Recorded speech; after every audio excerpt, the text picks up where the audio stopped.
First at 4, sex crimes investigation. Women report being groped and flashed. Police offer a sketch that might help find the man responsible. And here's Kim Adams. Well, it's another day with those temperatures in the upper 80s, 87 degrees in Detroit, Howell, and Pontiac, 86 in Adrian. But we do see a break to the heat now, and I'll tell you when that is in the forecast. Live from downtown Detroit, Local 4 News First at 4 starts now. Good afternoon, I'm Karen Drew. New at 4, we do have a sketch of a man wanted in connection with a series of sex crimes in Ann Arbor. Police re-released this sketch just after noon. He is described as a white male, 20 to 30 years old, with brown curly hair and a full reddish-brown beard. Police say he is now a suspect in 6 incidents on the University of Michigan campus and in Ann Arbor. 4 women reported things like groping and flashing in the past 24 hours around the northwestern portion of campus. Police suspect it could be the same guy wanted for similar incidents back in February. Witness descriptions have varied, but this is the sketch police are circulating this afternoon. So if you recognize the person or perhaps can help, please give police a call. Detroit police are looking for a person of interest in a string of crimes in a search that runs from Michigan all the way to Ohio. Investigators wanted to talk to 28-year-old D'Antonio Jones about a handful of crimes, including attempted robbery and murder at a Coney Island on Detroit's west side. He may also be connected to a barricaded situation over the weekend that forced a family from their home. Police say they're looking for Jones because of surveillance video and another clue that suggests he could be in Ohio. One of the cars that is constantly seen leaving is a white 200 Chrysler 200. Is also following this red Jeep around quite often at a couple of the scenes. So we believe it is connected, and that vehicle does come back registered to a family member of his in Ohio, down in the Cincinnati area. D'Antonio Jones is described as armed and dangerous, so if you can help police find them, they'd appreciate you giving them a call. State police say a Woodhaven man died after a horrible chain of events that could happen really to anyone. He apparently ran out of gas on eastbound I-96 near I-75 last night. He went to go get some gas, returned, and then tried to run across the freeway. Police say he tripped and then was hit by a car. The other driver did stop, is cooperating with police.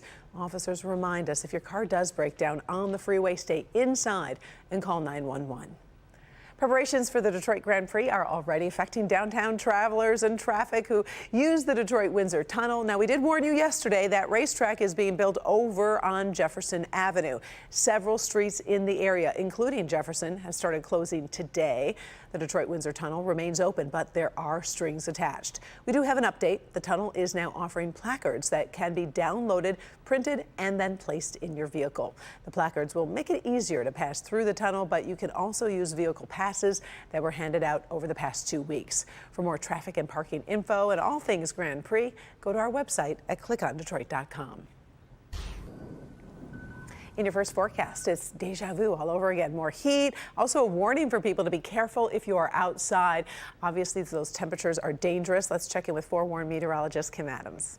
Yeah, absolutely. And it's early in the season, so we're not quite expecting to have this kind of heat in May. It's still technically spring, and we should be in the 70s, but we are well above that in the mid to upper 80s just about everywhere you go. Lapeer is the highest at 88 degrees, 87 in Pontiac, upper 80s over in Howell, 87 at City Airport, and 86 out at Metro. Now, this evening, if you're headed out and about, or maybe you want to eat dinner outside, it will be very mild, 80 degrees at 8 o'clock, 74, 10 and 70 degrees by midnight tonight. Now tomorrow we go right back into the upper 80s to near 90 degrees with a lot of sunshine, also an air quality alert day for tomorrow. But finally, in the 7-day forecast, there's a 70-degree high in there, and I'll tell you which day it is in a few minutes. All right, thank you, Kim.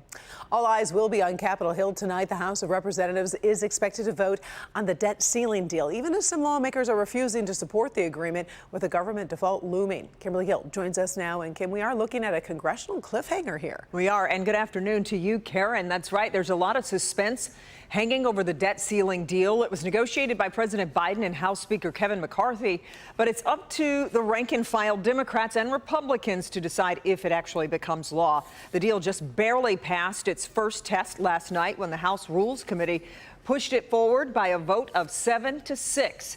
Some more conservative Republicans and more progressive Democrats are blasting the bill, threatening to vote no. The challenge here is to see if the president and House Speaker can hold the middle with enough votes to get the bill across the finish line in the House. If the bill passes the House, the Senate could start its work as soon as tomorrow, but that process could lag into the weekend. Speaker McCarthy says this bill isn't the end, probably trying to sway conservatives. Listen. It's just a small step putting us on the right track. After today, I'm going to put a commission together to look at the entire budget. I made clear that I'm going to support the legislation that is on the floor today, and that I support it without hesitation, reservation, or trepidation. Not because it's perfect, but in divided government, we of course cannot allow the perfect to be the enemy of the good. Now, remember, the so-called default deadline is June 5th. That's just 5 days away. That's when the government would run out of money to pay all of its bills. So we'll keep watching it. So if the bill passes the House, what about the Senate in terms of supporters? Yeah. How is that going to turn out? So we're hearing it will be tight there as well. The Republican Senate whip believes that at least 9 Republicans will support the bill to reach the 60 votes needed to pass it. We'll, of course, be counting the votes and looking ahead when you join us for Local 4 News at 5. All right, sounds good. Thank you, Sure. Kim. Well, this just in. CNN and other outlets are reporting former Vice President Mike Pence will announce he is running for the White House next Wednesday. So that means he will be running against his former boss, Donald Trump, and several others in the 2024 Republican primary. Pence will announce one day after Chris Christie is supposed to get into the race as well. NBC says 2 sources confirmed the former New Jersey governor is getting ready to make it official. So this would be his second run after a failed attempt back in 2016. Christie will reportedly make his announcement next Tuesday in New Hampshire. It is a startling trend. Doctors seeing increasing numbers of strokes in younger people. According to the American Heart Association, there has also been a 44% increase in the number of young adults hospitalized due to stroke. But many younger people don't know they're at risk, or they don't know the warning signs. Our Dr. Frank McGeorge is in the emergency room with a story of one young woman who is devoted to helping change that. 32-year-old Sarah Root of Wyandotte was at home getting ready to go to a hockey game when she suddenly suffered a strange symptom. It would have been easy to brush it off, but what she did instead is a lesson for other young people. All of a sudden, my arm from about here down just went completely numb, to the fact that I had to pick it back up, which was really strange. Sarah Root initially thought it could be caused by her anxiety. It was concerning, but it was just kind of a, maybe it's a panic attack, maybe there's something that I'm nervous about that I'm just not, visualizing. But she immediately called her mom anyway and told her something didn't feel right. I told her, my hand went numb, I had to pick it up. And then as I was on the phone with her, my speech started slurring. As soon as my speech started slurring, it was really to the point where, something isn't right and this is definitely an emergency. They called 911. I remember having the words so clearly that I thought I was trying to say, and the words coming out were just random. Sarah's Ring doorbell captured the scene as paramedics transported her out of the house. The EMS came, they looked at me, they didn't think it was a stroke at first. My vital signs were okay. It was the typical well, you're young, you're healthy. Maybe it's Bell's palsy and you just have the numbness. At the hospital, doctors ordered a CT scan. I just remember them coming in pretty quickly and throwing the bed back and was we found a clot in your brain, you need to lay flat, we're gonna transfer you to Henry Ford downtown. So that was kind of the big moment of something isn't okay. Sarah's first thought was to call a friend to care for her beloved dogs, Rory and Captain. She was hospitalized for 5 days. Numerous tests found no explanation for the blood clot in her brain. Just kind of chalked it up to yes, there was a clot. We don't really know why. We don't know what caused it, but it's there. You're okay to go home on blood thinners and checkups. Through it all, I just kept thinking I'm too young for this to happen. Why did this happen? There's no good reason and I'm too young. It was a big lesson of you're not too young. It can happen to anyone. It can happen to you if you think you're completely healthy, and you can be completely healthy other than that. It's been over a year since her stroke. With the support of family and close friends, Sarah has recovered. Took care of my dogs. Anything that I needed, got me entertained. I couldn't have done it without them. Sarah ran a half marathon before the stroke. She's run 3 more since and is now training for a full marathon this fall. The stroke was also a turning point professionally. Sarah is now the communications director for the American Heart Association. That's one of the things that really drove me to look for a career with the American Heart Association, was helping get that message out. These are the signs she wants everyone of all ages to learn.